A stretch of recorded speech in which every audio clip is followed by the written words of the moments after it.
ताबडतोब रमावतीला जा परशु. वामनने ते मूल कुठून आणलंय, त्याचे खरे आईबाप कोण, त्या मुलाची सगळी कुंडली हवी आहे मला ताबडतोब. दिली गुणदोषांसकट कुंडली हजर. जर तू सगळं बोलणं ऐकलंच असशील तर सांग मला मी काय वाईट केलंय.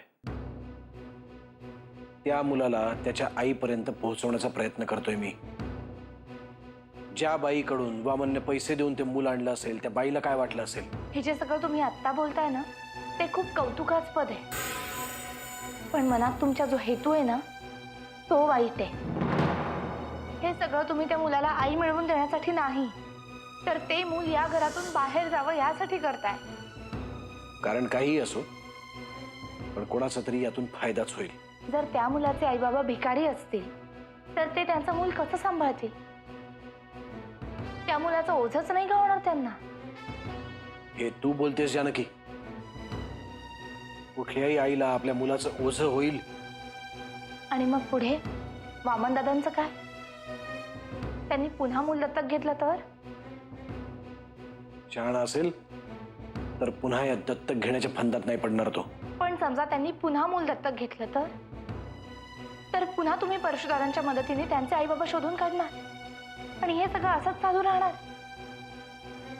या सगळ्यामध्ये तुम्ही आपला समजूतदारपणा हरवत चाललात असं नाही का वाटत आहे तुम्हाला. मला असं काही वाटत नाही. पुढे जर तुम्हाला असं काही वाटतच नसेल तर यापुढे आपण काहीही बोलण्याला अर्थच नाहीये. ठीक आहे, तर मग नको बोलूस माझ्याशी. मी तुम्हाला फक्त एवढंच सांगेन की माझ्या मनात तुमच्याबद्दल अतोनात आदर आहे. माझ्या पांडुरंगानंतर माझ्यासाठी जर कोणी असेल तर ते तुम्ही आहात. आणि असं काहीतरी वागून तो आदर तुम्ही घालवू नका.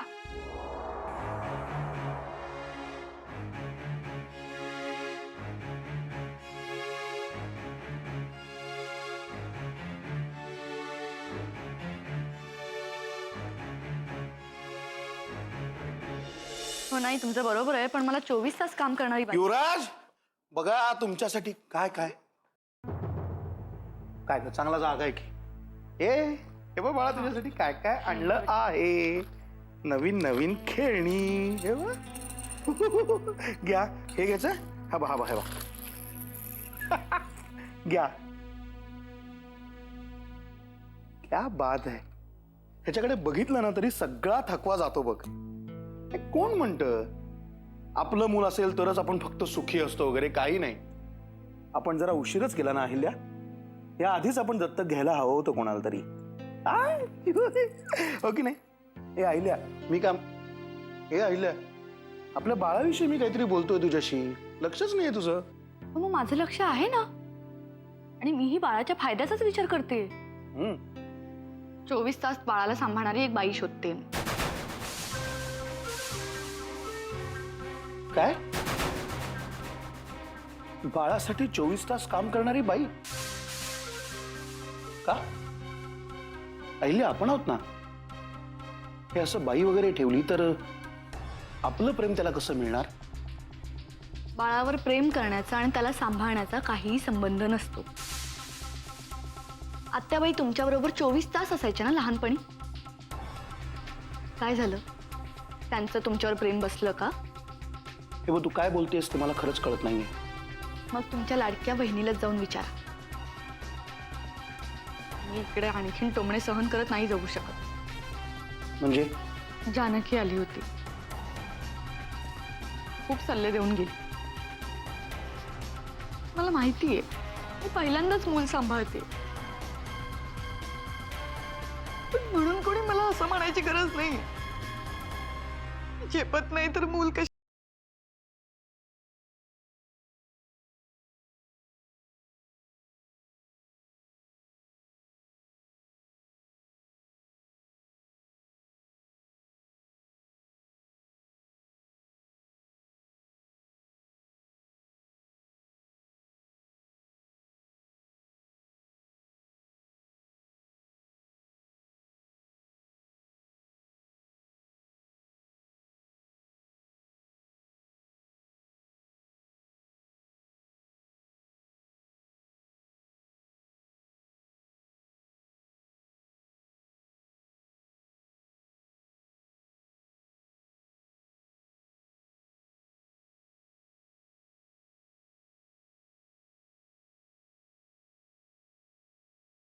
नाहीये. आय मीन असं काहीही होणार नाही. मी बोलतो जानकीशी.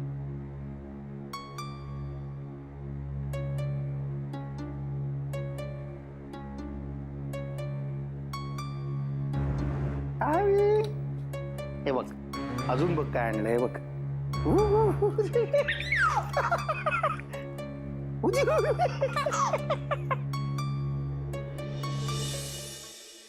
सावकाश. कशाला सावकाश बोलते? आता मोडलाय ना पाय. ए सारखं मोडल्या मोडल्या म्हणायचं नाही. एका पायावर पण मजबूत उभा आहे परशुराम, कळलं का? मला एक सांगा, तुम्हाला काय गरज होती भाऊजींसमोर नाही नाही ते खोटं बोलायचे आता? अगं बाई, खोटं बोलण्याला बी काही अर्थ असतोय. परशुराम किल्लेदार असं उगीच कधी खोटं बोलत नाही. असली घाणेरडी सवयच नाही मला. अहो पण त्या पोराची आई त्याला जन्म देताच मेली म्हणला ना तो माणूस आपल्याला. अरे मेली तर मरू दे ना तिच्या आईला. काय फरक पडतो आपल्याला? काय ना, दादाचा डॉ मी आधीच ओळखला होता आणि म्हणूनच मी त्या अनाथ आश्रमाच्या बाबूरावला पटवून ठेवले. अहो पण तो बाबूरावच पचकला म्हणजे? अगं असा कसा पचकल? असा कसा पचकल त्यो? त्याच्या थोबाडामध्ये एवढ्या नोटा भरल्यात की नाही, थोबाड उचकटलं तर पहिला नोटा पडतील बाहेर. पण भाऊजी नक्की करणार काय? अगं दादाला मी पुरतं ओळखू नये ग. दादा काय करणार माहिती काय? या पोराच्या आईचा शोध लावणार.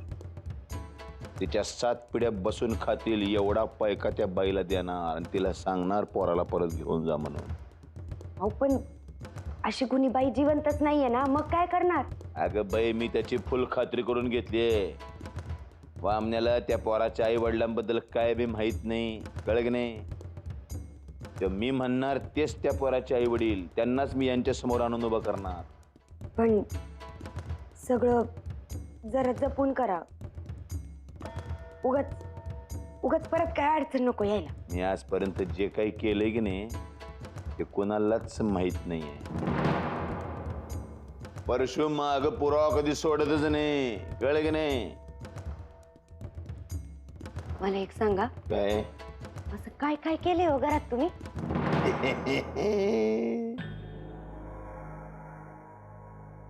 लई गमती जमती करून ठेवलेत मी. सांग ना तुला, एका दिवशी सांग. सांगितल्यानंतर मात्र मला तुला ठार मारावा लागल. परशुराम कधीच माग पुरावा सोडत नाही. तेव्हा तू न विचारलेलं बरं आणि मी न सांगितलेलं बरं. केवढं गुन्हाचं आहे ग बाई माझा दोन्ही. नजर लागेल कोणाची तरी. रॅड, मला नजर बिजर काय लागत नाही, कळलं की नाही? आजपर्यंत सर्दी खोकला पडसक काय बी झालेलं नाही मला. नजर नाही लागली आहे. फक्त ते पाय मोडले एवढे. अहो प्रेमाने म्हणले मी. कळीचं का दगड आहे? या शरीरामध्ये काळीज नावाचा प्रकारच नाही. त्यामुळे दगडाचा आहे का मेणाचा आहे ह्या प्रश्नच उरत नाही. आणि मग आमच्यावर प्रेम करता तेव्हा कुठं येतं काळी? कोणी सांगितलं तुला मी तुझ्यावर प्रेम करतो म्हणून? हो, एक गोष्ट लक्षात ठेवा, परत जर का असं बोललात ना तर याच मफलरनी नरडा आवळून ठेवीन तुमचं. तुझी हे अदाकारी मला लई आवडते ग. माणसाला कसा क्षणामध्ये राग आला पाहिजे बघ. क्षणात राग आला की नाही जिवंतपणाचं लक्षण मानलं जाते. म्हणून तर तू आवडते का मला. आता तुला मी एक गंमत सांगणार आहे, महत्वाची आहे. कोणतरी ऐकल चोरून म्हणून दरवाजा लावून ये.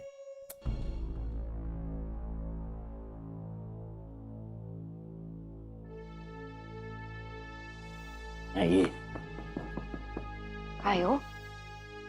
किल्लेदारांचा वारस लवकरात लवकर घरात आणण्याची तयारी करायला पाहिजे आता आपल्याला. नाहीतर वर्षभरामध्ये आपल्याला बी पोरग दत्तक घ्यावं लागल. हो पण म्हणजे आपण करायचं काय? दिवा मालवायचा आणि गमाडी जमत करायची. दाखव तू, थांब तुला आता. यो दिवा मालविला आणि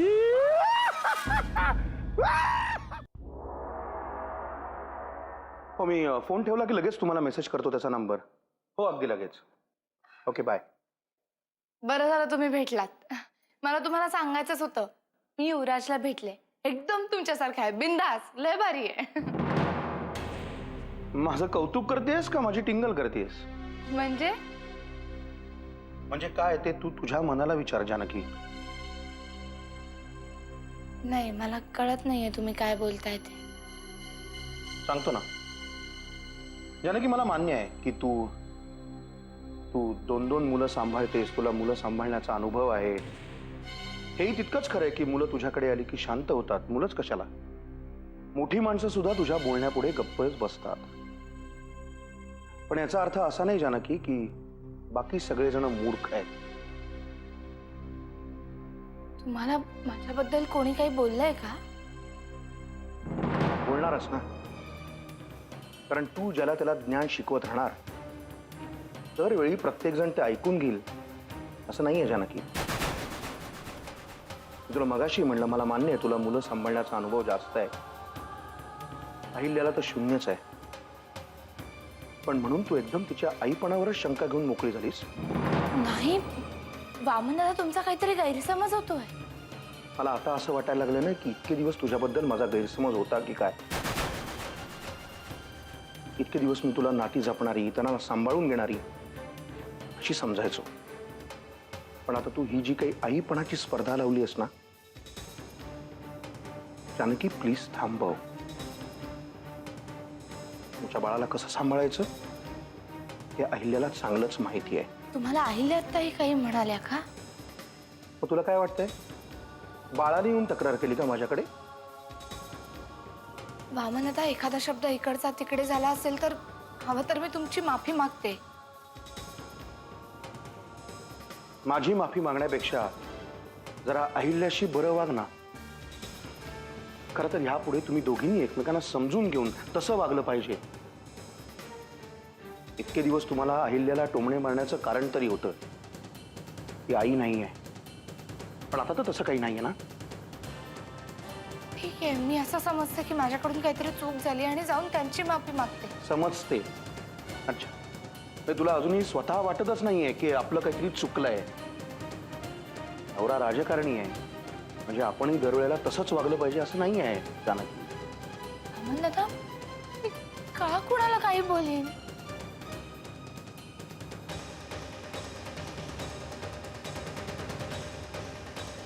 लहान मुलांना कसं झोपवतात हे तुम्हाला जर येत नसेल तर थोडंसं शिकून घ्या ना, असं तूच म्हणालीस ना अहिल्याला. जानकी, प्लीज थांबव हे सगळं, प्लीज.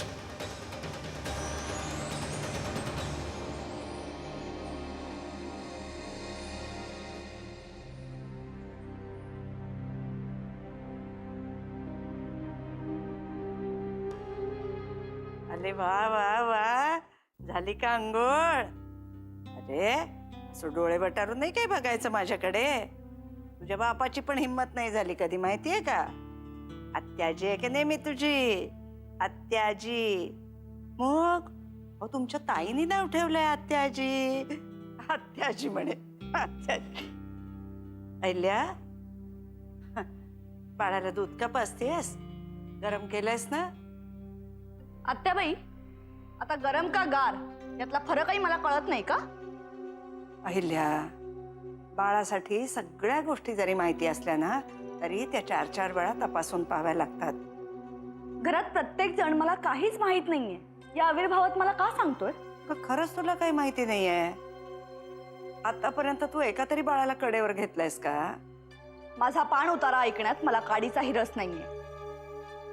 हा महिल्या, हे बघ, चिवला आंघोळ घालायला जी बाई येते ना तीच तुझ्याही मुलाला आंघोळ घालायला पाठवली तर चालेल ना? तुझ्या मुलाला काय हो सारखं सारखं? त्याचं नाव आहे, त्याचं नाव युवराज आहे. खरं सांगू का, वामनच्या मुलाचं नाव युवराज म्हणजे खरं हसायलाच येतंय मला. का? किल्लेदारांचा युवराज बनण्याचा अधिकार फक्त नरसिंह भाऊजींच्या मुलालाच होता का? गमतीने म्हटलं मी. बरोबर आहे, वामन किल्लेदार हा तुमच्यासाठी गमतीचाच विषय होता ना?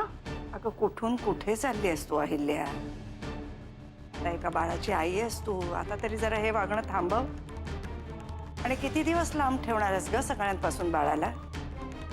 माणसांपासून लांब ठेवलंस ना तरी नातीगोती नाही तोडू शकत तू. कुठल्या नात्यांच्या गोष्टी करताय आत्याबाई? युवराज जेव्हा या घरात आला तेव्हा कोणीही त्याला मनापासून मान्य केलं नाही. सगळ्यांची तोंड 10 दिशेला गेली होती. त्याला या घरात आणलंय तेच मुळे खोटेपणाच्या आधारावर.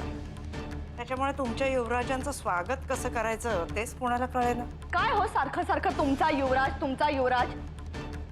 तुमचा कोणीच नाहीये का तो? तू परवानगी दिलीस आम्ही त्याला आपलाच समजू. हा, काहीही गरज नाही, कारण आमच्या युवराजला आम्ही वेगळ्या संस्कारात वाढवणार आहोत. त्याच्या बापाला जे अधिकार मिळाले नाहीयेत ना, ते अधिकार त्याला लहानपणापासूनच समजावून सांगायचे. अहिल्या, तू नक्की मूल वाढवतीयस का तुझ्या मनातला द्वेष? माझ्या मुलाचे अधिकार जर का त्याला योग्य वेळी मिळाले तर माझा द्वेष कमी होईल. पण एक गोष्ट लक्षात ठेवा, महाभारत हे कोणाचे तरी अधिकार डावलल्यामुळेच झालं होतं. त्यामुळे नवं महाभारत हे माझ्या मुलाचे म्हणजेच युवराजचे अधिकार डावलल्यामुळे व्हायला नको.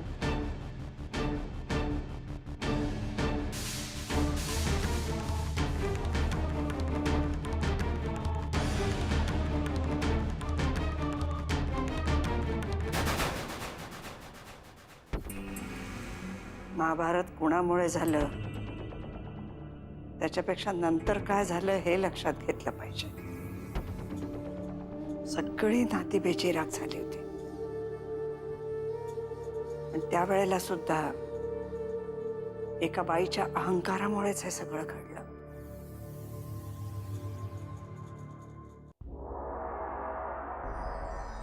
मनात तुमचा जो हेतू आहे ना तो वाईट आहे. हे सगळं तुम्ही त्या मुलाला आई मिळवून देण्यासाठी नाही, तर ते मूल या घरातून बाहेर जावं यासाठी करताय. समजा त्यांनी पुन्हा मूल दत्तक घेतलं तर पुन्हा तुम्ही परशुदादांच्या मदतीने त्यांचे आई बाबा शोधून काढणार आणि हे सगळं असंच चालू राहणार.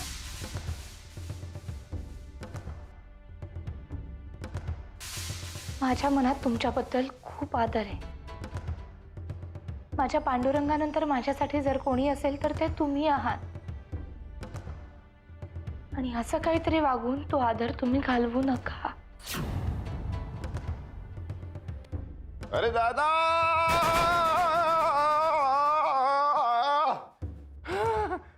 तू बोलवलं घाईघाईने म्हणून आलो धावत एका पायावर. काय झालं? परशु, आपलं जे बोलणं झालं होतं त्यानुसार सगळं ठरलेलं आहे, फिक्स एकदम. काळजीच करायची नाही. तू म्हणल्याप्रमाणेच होणार. बाईला समोर आणून उभी करतो, तिचं लोणचं घालायचं का पापड घालायचं तुझं तू ठरव काय ते. तेच करायची इच्छा होती माझी, पण पनबिन काय नाही दादा. आता पनबिन काय नाही. विचार बदलू नको, मागं पाऊल घेऊ नको. ठरल्याप्रमाणे होऊन जाऊन दे काय ते.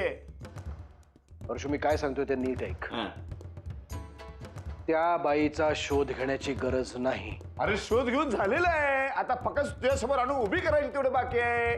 तिला आणून उभी करतो, मग तू बघ ना काय करायचं ते. परशु, मी काय बोलतोय ते नीट ऐकणार आहेस का? तोंड बंद ठेव जरा. बरं बोल, तू बोल. त्या बाईचा शोध घेण्याची गरज नाही, आणि घेतला असेल तर जाऊ दे. हा विषय माझ्यासाठी बंद. अरे असं कसं बोलतो तू दादा? अरे असा निर्णय घेऊ नको. वामण्या नालायक माणूस आहे, आपल्या दोघांना विकून खाईल. बर बर, नवीन एक आयडिया आहे माझ्याकडे, ती सांगतो तुला. ते शेंबड पोरग आहे की नाही वामण्याने घेतलेलं, त्याला आज रातच्या रात्रीच गायब करतो. मी काय सांगितलं ते ऐकलं नाहीस तू. तुला काय करायचं ते कर, पण माझ्यासाठी हा विषय इथेच संपलाय. निघा इथून. निघतो निघतो बाबा. तुझा शबूत शेवटचा या घरामध्ये. मी काय म्हणतो, गंमत म्हणून बाईला आणून समोर उभी करतो आणि जातो.